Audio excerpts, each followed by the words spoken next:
Gabrielle Chanel not only originated the language, the lang, she also invented beauty. Each product is infused with her secret broth. I mean, as far as the company is respectful of this, I don't know how much they, you know, Chanel, I mean, again, legend, but Coco wanted to develop a beauty line. She wanted to develop also a skincare line, and she did. And she was one of the first to also create and use portable lipsticks. Lipsticks that can be pulled out, that you can keep in your purse and then on the go. Always have them ready, open them. They're protected in these metal containers, and they had these like really funny mechanisms back then. Little lever that kind of pulls them up and down. She was one of the first to do that, and she wanted to be mobile. She always thought that luxury is not something necessarily unobtainable in terms of money as we perceive it today. Unfortunately, and I've done several videos on this topic, you know, I said, you know, a lot of people say Lux, Lux, Lux. Well, the word says it. Lux is half of luxury. It's spelled only halfway. It's not really what it's supposed to be. It's mimicking. It's a fraud. It's a fake. It's mimicking something that it's not. It's wanting to be something that it's not. It's expecting you to pay a lot of money for something that it's not worth that money, right? And so what Coco did, first of all, we all know, or most of us know, you know, she did jersey, which was a material used for working class. She transported it, not didn't transport it, she extrapolated it and added, just said, oh, no, you know what, jersey is comfortable. Luxury should also be comfort. Jersey started being used within a framework of luxury fashion. She wanted, you know, usually, and we have this from Louis Vuitton, you know, the famous Louis Vuitton trunks, the first ones made for the rich people who were traveling across the world. They would have these trunks, and they would have their entire apartments in these trunks built to fit particular objects that you needed when you traveled. I mean, you would literally travel with 10, 15 of these trunks, you know, with you, going from A to B. She kind of changed that, and she turned it into comfort. You don't need all of that to travel. Up until her time, nobility was all about being pale. Well, and she stopped that. She wanted to have a tan, so she invented a tanning lotion, you know.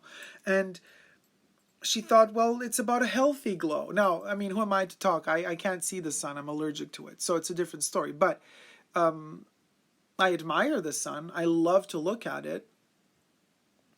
But she really wanted to have that healthy glow. Now, of course, back then you can imagine why that was not considered noble. Because, well, if you had to work the fields, you would get a tan.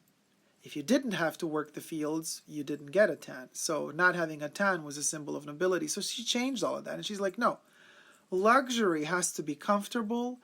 It has to be portable. You have to be able to take it with you wherever you go and feel fabulous. And this fabulosity really translates very well within the Chanel brand today, I believe, in many products. I mean, not all of them, but in many. And you have to kind of know where to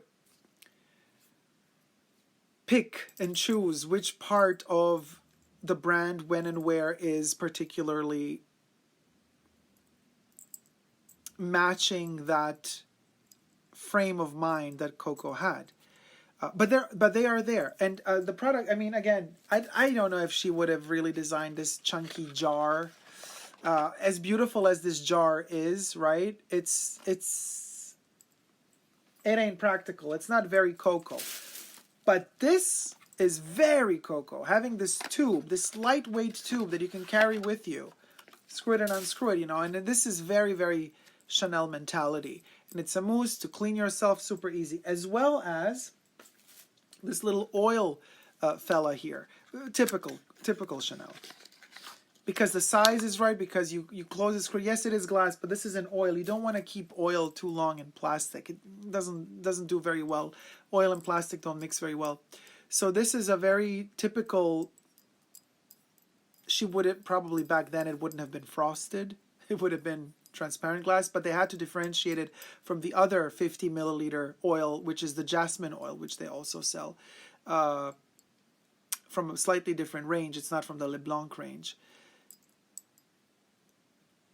Did I mention that this one was a boutique exclusive? I think I did. I think that also the Le Grand de Vanille is also a boutique exclusive.